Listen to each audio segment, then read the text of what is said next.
A magnitude 4.5 earthquake was reported late Friday night, rattling a wide swath of Southern California.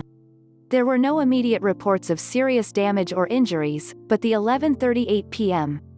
quake was felt across the region and as far as San Diego, according to the U.S. Geological Survey, which revised its magnitude downward after initial reports. Deputies at the LA County Sheriff's Department's Temple City Station were doing checks on critical facilities in the area, Deputy Young Cole said. The Los Angeles Police Department urged the public to call 911 only for emergencies but said it was not getting immediate reports of damage. In South Pasadena, about 10 miles from the epicenter, the quake began with a strong sharp shake followed by another jolt not quite as strong.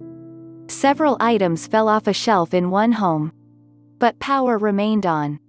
The shaking was less severe farther from the epicenter but still packed a punch.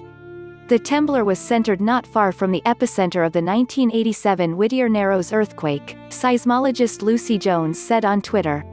That quake was much larger, at 5.9 magnitude, and caused several deaths and more than $200 million in damage.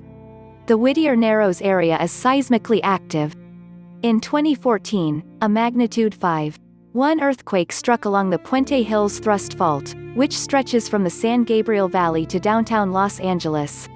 That quake, centered near La Habra, caused some damage and left about 100 residents temporarily displaced. The Puente Hills Thrust Fault is considered particularly dangerous because it runs under the skyscrapers of downtown Los Angeles. Experts say a major, magnitude 7.5 earthquake on the fault could do more damage to the heart of Los Angeles than the dreaded big one on the San Andreas Fault, which runs along the outskirts of metropolitan Southern California. Molly Oswaks was sitting in her Koreatown apartment on the phone with her 12-step sponsor when the couch started swaying. We were talking about how I needed to be more present in my body and more present to my feelings and experience, she recalled.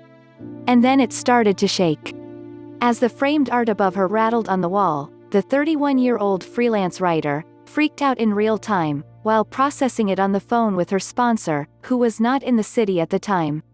Their conversation had already been, as ill as it gets, before the ground started shaking, she said. And then the most ill event, more so even than a movie premiere, happened, Oswaks said, referring to the earthquake. The temblor didn't cause any damage in Oswaks' studio apartment, though a sample vial of Black Orchid by Tom Ford perfume fell off the dresser. And as for the 12-step advice she was working on? Oswaks said that after the shaking stopped she felt present in her body, to an uncomfortable degree. Careful what you wish for.